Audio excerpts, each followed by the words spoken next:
Hello everyone, welcome back to my channel. আশা করি তোমরা সকলেই খুব ভালো আছো। আজকে আবারও চলে এসেছি আর একটা ইউনিক টাইপের ভর্তার রেসিপি নিয়ে। আমরা আলু ভর্তা, ডিম ভর্তা, এছাড়াও বেগুন ভর্তা, এরকম টাইপের অনেক রকম ভর্তাই কিন্তু খেয়ে থাকি, কিন্তু আজকে তোমাদের সাথে শেয়ার করব থোড় অর্থাৎ ভাঁড়ালের ভর্তা।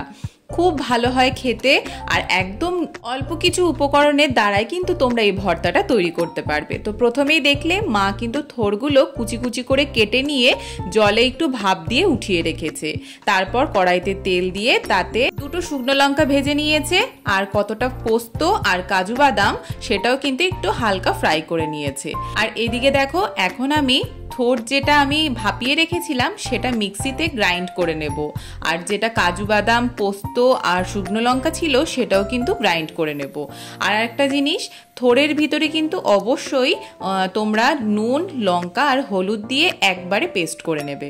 তো ভালো করে মিক্সিতে পেস্ট করে নেওয়ার পর তারপর একটা পাত্রে ঢেলে নিয়েছি, আর এদিকে কড়াইতে কিন্তু সাদা তেল দিয়ে তার ভিতরে কালো জিরে ফোড়ন দিয়ে নিয়েছিলাম।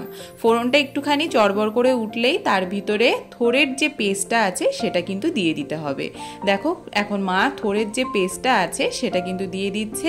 তোমাদের বলবো, যারা ভর্তা খেতে ভালোবাসো তারা কিন্তু অবশ্যই এটা ট্রাই করতে পারো। ভীষণ ভীষণ ভালো হয় খেতে, আর একদম অন্য রকমের, এবং কেউ বুঝতেও পারবে না যে এটা থোড় ভর্তা।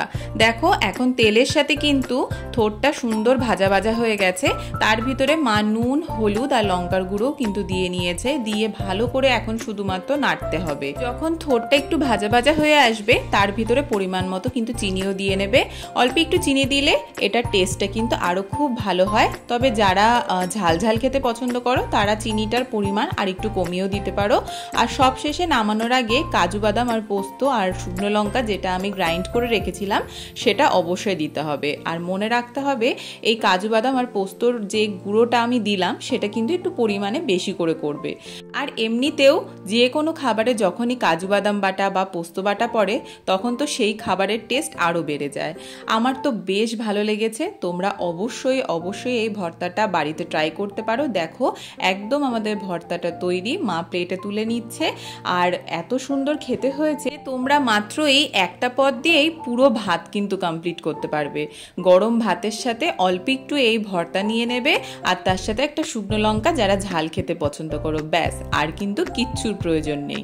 আমি একটা কাঁসার থালার ভিতরে কলা পাতার ভিতর একটু গার্নিশিং করে নিচ্ছি, সেটাই তোমাদের সাথে শেয়ার করলাম। জানিও এই ভর্তার রেসিপিটা কেমন লাগলো।